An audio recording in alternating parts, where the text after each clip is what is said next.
I was hired as a journalist for PixiePages. There are some strange rules. Part 3, by Prickly.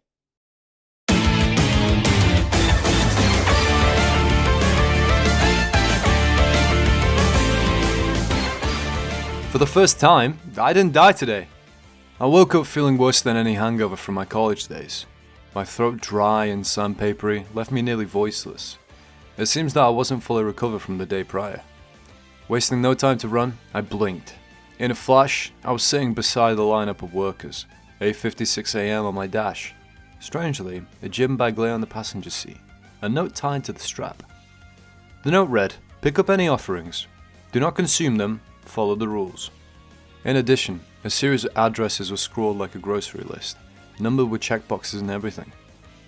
"What's this?" I slapped the paper on Joe's desk, a look of bewilderment on both of our faces.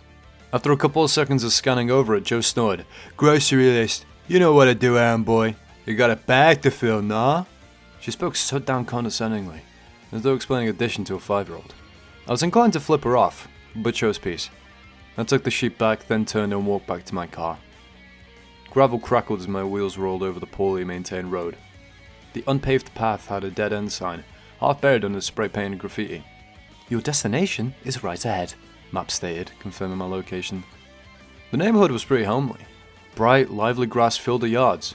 Well-maintained houses lined the street with uniformed space between them. Some even had the stereotypical white picket fence. The unnerving part, well, one of them, was the fact that this neighborhood existed. I had driven through dark alleys, run-down Husker abandoned brick buildings, and at least 2 burnt-down lots. Yet in the heart of the ruins, here I was, cruising through an immaculate community. The stark and abrupt transition was like oil and water. A clear line was drawn in the sand, where nothingness became something. The cul-de-sac rounded off with a colonial-style graveyard. It was almost as though the property was cut straight from an exhibit from colonial times. In the center of the graveyard, atop a hill of dead grass, a modern 2-story log cabin sat. The dirt path that led to it seemed rarely used, but not overgrown. I pulled up to the black, pointy fence and parked my car.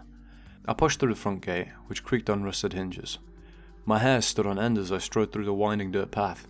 I kept scanning for an arm or a leg to jump out and snag me, all the way until I made it to the front porch. I held my breath as each step groaned and protested under my weight, and as each plant nearly buckled as I approached the front door. Before I had the chance to knock, the door slid open.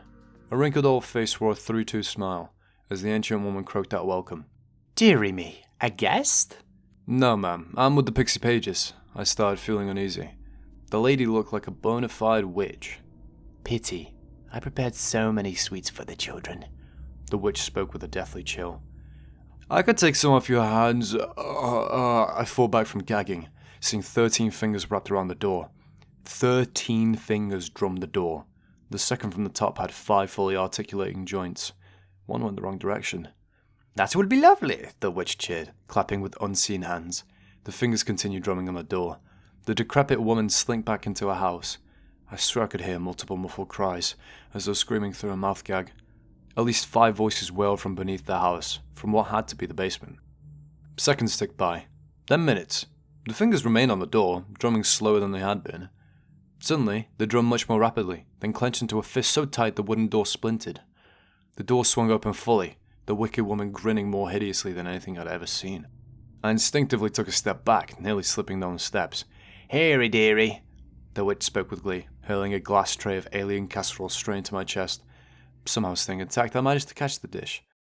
I just left my hands occupied, unable to catch the railing. I fell backwards, protecting the food as I slammed into the dirt. The witch cackled from her home, then cackled some more. She kept on cackling as the door inched itself shut. The whole time I retreated to my car, the witch's cackling echoed in my ear. Thank God the moment I crossed the threshold, escaping the haunted property, the laughter ceased. I placed the foil-covered casserole on my back seat, then buckled it in as best as I could. Through the glass, I swear I could see an eyeball pressed against it. It wasn't just suspended either, it was vibrating. It kept creating bubbles in the swamp-like slop. I shuddered, but ultimately decided to get back on the road. 2 hours later, I arrived at my next destination.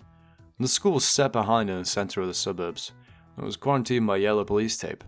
Red stains lined the otherwise unremarkable building, as though coated with a massive smoothie. Luckily I wasn't forced to go inside. Instead, a familiar man stood, a bald child violently sobbing at his side. Sean tapped the girl on the shoulder, then pointed to me. The girl sniffled, wiped her face, then wiped again with the tissue Sean produced from his sleeve?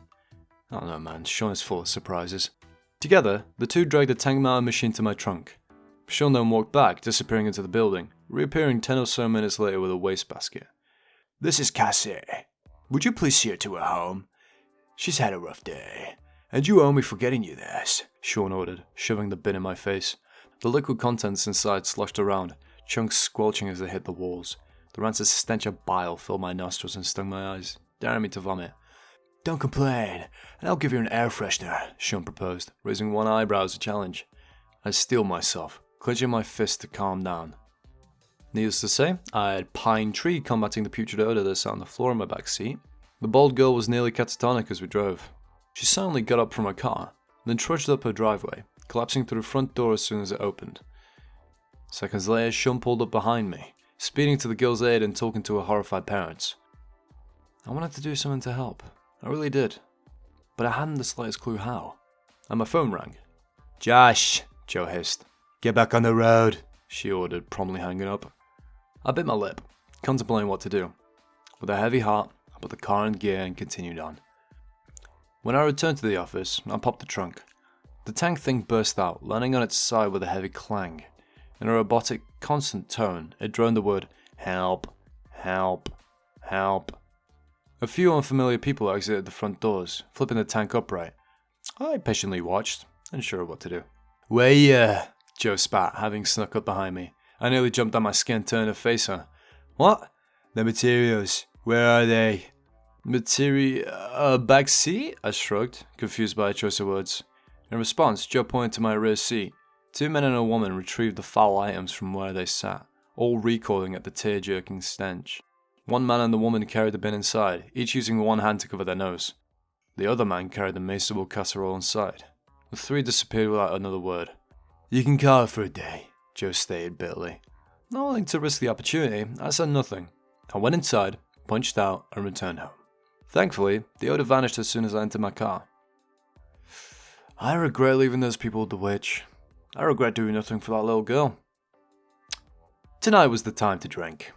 So here I am, drinking my problems away. I can barely make out my keyboard through my swirling vision. If anyone can advise me how to help him, I'm open to ideas. I still can't bring myself to speak this out loud. It's almost like my tongue isn't mine anymore.